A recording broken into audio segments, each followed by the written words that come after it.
त्यांनी या संदर्भात अनेक RTI हे महापालिकेत असतील किंवा मंत्रालयात असतील, MMRDAत असतील, MSRDCत असतील टाकलेले आहेत. ते अनिल गलगली आपल्यासोबत आहेत. आपल्यासोबत आर्किटेक्ट आणि टाउन प्लॅनर शिरीष सुखात्मे सुद्धा आहेत.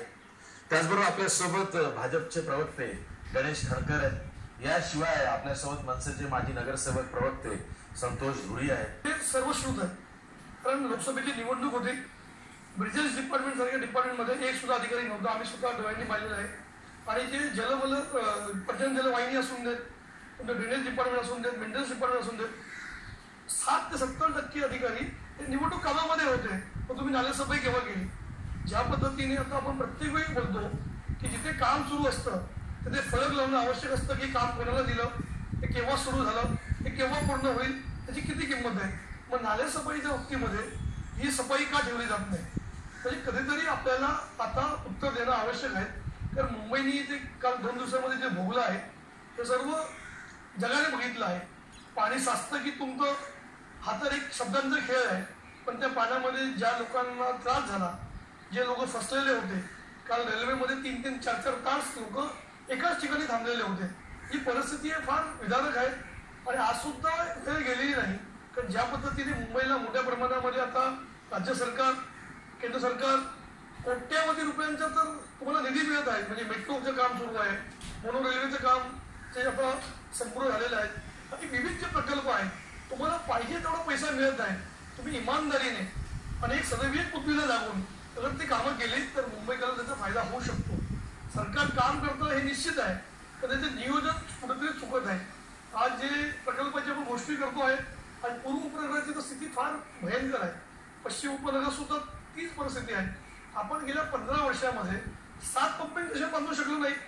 म्हणजे एवढी मोठी महानगरपालिका, आणि आता सुद्धा आपल्याला एक्सपर्टची आवश्यकता आहे, सल्लागारांची आवश्यकता आहे.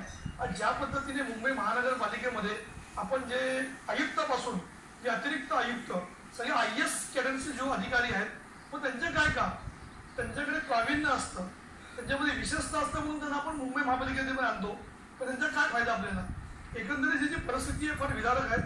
तुम्ही आत्ता नाही सुधारला तर पुढे सुद्धा ही परिस्थिती काही मुंबई महापालिकेत अलीकडं अतिरिक्त आयुक्तपदी IRS व्यक्ती सुद्धा येऊन गेली हो. त्यामुळे तुम्ही असं म्हणू नका त्यांच्याकडे प्रावीण्य असतं, अनुभव असतो. म्हणजे IRSचं मुंबई महापालिकेत काय काम आहे? म्हणजे गेलं ना, माझं असं मत आहे की त्यांना पण का पाठवतो की त्यांच्याकडे प्रावीण्य ते खरोखरच सक्षम आहेत का, त्यांनी काय काम केलेलं आहे, त्यांच्या कामाचा सुद्धा रिव्ह्यू कोण घेणार? तर अशी कुठलीही यंत्रणा नाही. महापौर असून देत किंवा आयुक्त असून देत, त्यांच्यामध्ये सुद्धा कोऑर्डिनेशन नाही आहे. छोट्या छोट्या गोष्टीवरून ते लोक सभागृहामध्ये भांडण करतात. परंतु सामान्य नागरिकांना दिलासा देण्यासाठी कधी कोणी भांडण केलेलं सध्या तरी आम्हाला दिसत नाही. ठीक आहे. आपल्यासोबत शिरीष सुखात्मे आहेत, आर्किटेक्ट आहेत, टाउन प्लॅनिंग सुद्धा त्यांनी केलेलं आहे. शिरीष सुखात्मे, मुंबई कशी आहे हे सगळ्यांना माहिती की मुंबईच्या आजूबाजूला समुद्र आहे, पाण्याचा निचरा समुद्राच्या लाटेच्या जोरापोटी कमी होत असतो. भरती ओहोटीमध्ये मुंबईकर पावसाळ्यात अडकलेले असतात आणि मग तसंच ते टाईम शेड्यूल ते बनवत असतात. मुंबईकर हा घड्याळीच्या काट्यावरती चालत असतो. मुंबईची जी लाईफलाईन आहे लोकल, त्यानुसार तो सगळं आपलं वेळापत्रक ठरवत असतो वगैरे वगैरे वगैरे. आता हे पुस्तकातून आणि प्रत्यक्ष मुंबईत येऊनही अनेकांना माहीत झालेला आहे. प्रश्न असा आहे की मुंबईवरती जो अतिरिक्त ताण इतका पडतोय की कोणतंही काम सुरळीत होत नाही. प्रत्येक ठिकाणी मुळाशी गेल्यावरती काय दिसतं? कुठं अतिक्रमण आहे, कुठं अतिरिक्त कामं झालेली आहेत, कुठं तडजोड झालेली आहे, कुठे कठोर कारवाई करायच्या वेळेस कारवाई केली गेलेली नाही.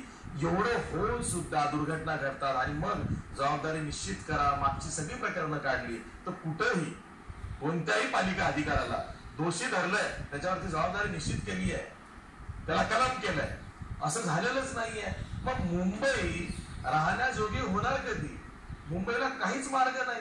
उलट आता मुंबई जी आहे ती राहण्याजोगी करणं गरजेचं आहे.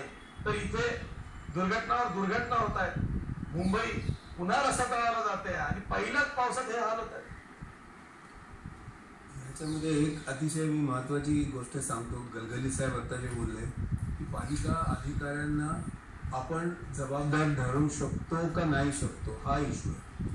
प्रश्न दुसरा माझ्या दृष्टीने वेगळाच आहे की municipal corporation, building proposal department, SRA department, आणखी DP डिपार्टमेंटमध्ये हुशार अधिकारी जाण्यासाठी त्यांची परीक्षा देतात आणि त्यांना सगळे रूल्स रेग्युलेशन सगळे विचारतात आणि ह्या परीक्षेतनं जे हुशार अधिकारी जे निघाले आहेत ते बिल्डिंग प्रपोजल डिपार्टमेंटला जातात. 3 वर्ष तिथे यथेच्छ जे काय करतात ते करतात आणि त्यानंतर बिल्डरला जॉईन होतात. हे जे हुशार अधिकारी आहेत हे जर बिल्डिंग प्रपोजल्स SRA आणि या डिपार्टमेंटला जाणार असतील आणि तिथेच ते अनेक वर्ष तिथेच राहणार असतील, याच्या ओळखी काढून, कमिशनरच्या ओळखी काढून, MP च्या ओळखी काढून ते तिथेच ते कायम राहणार असतील, BP DP SRA तिथेच राहणार असतील आणि हे हुशार अधिकारी तिकडे कॉन्सन्ट्रेट झाले तर बाकीच्या डिपार्टमेंटला जी जाणारी मंडळी आहेत त्यांची, आम्ही त्यांना निकृष्ट नाही म्हणणार, पण ते हुशार तर नाही आहेत कारण त्यांना तुम्ही परीक्षा घेत नाही आणि त्या लोकांवरती तुम्ही मुंबईच्या लोकांची लाईफ त्याच्यावर तुम्ही सोडून देता. त्यांची अकाउंटेबिलिटी कशी? आज एखाद्या कन्सल्टंटला त्यांनी अरेस्ट केलं, त्यांनी सांगितलं की हिमालय ब्रिज तुझ्या ऑडिटमुळे चुकला, अरे पण तुझं ऑडिट कोणी केलं तर त्याला तुम्ही केला. तसं आज तुम्ही मे महिन्यामध्ये किंवा मे एंडला या अधिकाऱ्यांकडून ॲफिडेव्हिट घ्या की आम्ही परफेक्ट केलेलं आहे आणि जर आमचं झालं, जर पाणी तुंबलं तर तुम्ही आम्हाला स्वतःहून सस्पेंड करा. हा पाऊस जो जास्त पडणार आहे की लोक म्हणतात की रेनी डेज कमी झाले आणि पाऊस तेवढाच राहिला, अरे हे सगळं तुम्हाला माहिती आहे. तुम्ही SSCला तुम्हाला मुलगा फेल झाल्यानंतर तुम्ही म्हणता की याला 10वीत मी काय केलं नाही, अरे 10वीत काय पहिलीपासून त्याच्याकडून तुम्ही अभ्यास करून घ्यायला पाहिजे होता, मग त्याला मार्क मिळाले असते. आणि याच्यामध्ये पॉलिटिकल लोक जे बोलतात ते तर मला प्रत्यंत हास्यास्पद वाटतं की यांना याचं नॉलेज काय? गुडघावर पाण्यात किंवा कमरेवर पाण्यात किंवा तुम्ही अगदी बुडी जरी मारून तिथे पाण्यात जरी तुम्ही थांबलाय आणि तुमचे फोटो जरी काढून घेतले तर तुम्ही प्रॉब्लेम सॉल्व्ह करण्यासाठी तुम्ही तिथे पाण्यात राहण्याची आवश्यकता आहे का? हे तुम्ही मतासाठी करता, हे तुम्ही फोटो काढण्यासाठी करता आणि तुम्ही पॉप्युलर बनण्यासाठी करता. ऍक्च्युली हुशार अधिकारी तिकडे पाहिजे. हुशार अधिकाऱ्यांची गर्दी झाली बिल्डिंग प्रपोजल डिपार्टमेंटला. या डिपार्टमेंटला येणार कोण?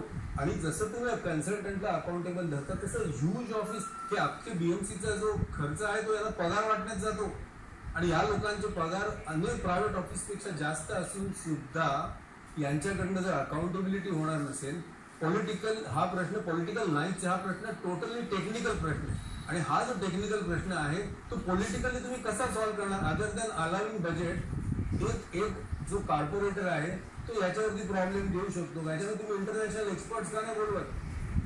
याच्यावरती तुम्ही एक ड्रास्टिक सिस्टम का नाही करत की बाबा तुमचा 150 इंचा 150 mm पेक्षा जर 400 mm झाला तर काय करायला पाहिजे? त्याचे डिझास्टर मॅनेजमेंटसाठी तुम्ही लोकांना शहरात यूज देऊ नका, असं काहीतरी करून तुम्ही थांबवा. बरं, हे जे स्ट्रक्चरलचा जो इश्यू आहे ते स्ट्रक्चरल जो फेल्युअर आहे त्यामुळे भिंत पडते. स्ट्रक्चरल फेल्युअरचा अर्थ असा की ज्यासाठी तुम्ही डिझाईन केलं त्यापेक्षा जास्त त्याच्यावर लोड आलं, मग ते लोड तुम्ही पकडलं होतं का नव्हतं पकडलं? त्याचे ट्रायल बोर्ड घेतले, ते ट्रायल बोर्ड घेतल्यानंतर तुम्ही म्हणता की आम्ही एवढ्या मोठ्या मला जी दुर्घटना आहे मला असं कळलं की 1 वर्षापूर्वीच ही संरक्षक भिंत बांधण्यात आली. बरं, भिंत एखादी बांधली उभी राहिली याचा अर्थ ती सेफ आहे असं समजण्याचं झालेलं आहे. त्याच्यावरती समजा पाऊस पडला तर तिथे पाणी आलं त्याच्यावर लोड किती येईल याचं कॅल्क्युलेशन तुम्ही कुठे केलं होतं का? आणि दरवेळेला हाच इश्यू होतो. पुण्याला पण संरक्षण भिंत पडते, इकडे पण संरक्षण भिंत पडते. तिकडे 25 जूनला मागच्या वेळेला वडाळ्याला अख्खा खड्डा केला, त्यांनी 4 मीटर बेसमेंट पास केली आणि बाजूची बिल्डिंग धोकादायक झाली.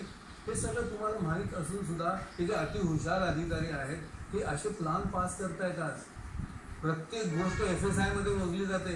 काही दिवसांनी मला वाटतं पगार पण FSI मध्ये देतील हे लोक. गव्हर्नमेंटकडे आहे काय FSI किंवा कशासाठी FSI आणि TDR द्यायचा आणि तो TDR घ्यायला आर्किटेक्ट गेला की त्याला डोळे वटारायचे तू एवढा फायदा करतोस. हे सगळे BMC ऑफिसरचे कार्यक्रम चालू असतात.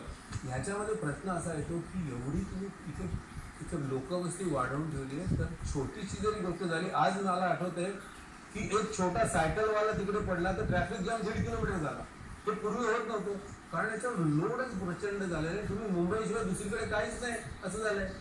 सगळं काय एम्प्लॉयमेंट पण मुंबईने द्यायची, लोकांना जॉब पण मुंबईने द्यायचे, हे सगळं मुंबई करायचं आणि हे काय FSI देणार? तर FSI तर 60% लोक म्युन्सिपालिटी स्लम मध्ये राहतात. मुंबई पेट से मारती नाहीये असं संबंध जगाला कळलेला आहे. त्यामुळे मुंबईत गर्दी होती. तर तरी गर्दी हे खूप सोपं आणि समाधानाचं उत्तर आहे आणि प्रत्येक चुकांवरती ते उतारा म्हणून वापरलं जातं राज्यकर्त्यांना. आणि वोट बँक पण कॉन्सन्ट्रेट होते.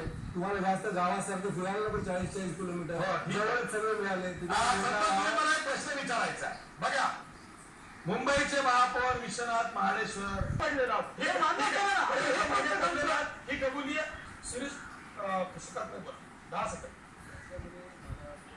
व्हल्नरेबल पॉइंट्स जे आहेत ते आपण टेक्निकली फाइंड आउट करू शकतो की जिथे जिथे रिटर्निंग वॉल आहे, पायलूरमध्ये रिटर्निंग वॉल आहे, वडाळ्याला रिटर्निंग वॉल आहे, ह्या रिटर्निंग वॉलचं सुद्धा स्ट्रक्चर आणि त्याची व्हल्नरेबिलिटी चेक करा. दुसरं, तुमच्याकडे आज अशा प्रकारचे सॉफ्टवेअर अवेलेबल आहेत की 150 mm पाऊस पडला तर काय, 200 mm पडला तर 400 mm, तर त्याच्या कंटूर्स बनवा. आणि प्रत्येकाचं जसं आम्ही स्मोक टेस्ट घेतो तशी कचरा काढायचा नाही, त्याची तुम्ही डिलिव्हरी स्पीड चेक करा एप्रिलमध्ये, मे मध्ये, जून मध्ये. आणि कचरा काढल्यानंतर तुम्ही जे वजन करता त्याला काय अर्थ नाही, त्याचं डिलिव्हरी स्पीड चेक करा. आज मुलाने अभ्यास केलाय तर तो अभ्यास किती वेळ केला तर बघायचं नाही, मार्क किती मिळतात ते बघा. तर प्रत्येक आउटलेटची तुम्ही डिलिव्हरी स्पीड जर चेक केला तर तुम्हाला ऑटोमॅटिकली पाण्याचे कंटूर कळतील की या वेळेला काय होणार आहे. आणि ते जर तुम्ही त्याचं जर नीट त्याचं वेबसाईटवरती सांगितलं तर लोकांना नक्कीच कळेल. आणि जेव्हा असा पाऊस वाढतोय तेव्हा त्याच्यावरती तुम्ही त्याचं सिग्नलिंग सिस्टम करून लोकांना सांगा की आज रात्रीला पाऊस वाढतोय आणि तुम्ही अशा गोष्टी करा तर ऍटलीस्ट तुम्हाला वाचवता येईल. ठीक आहे. संतोष धुरी 10 सेकंद. शेवटी काय केलं पाहिजे?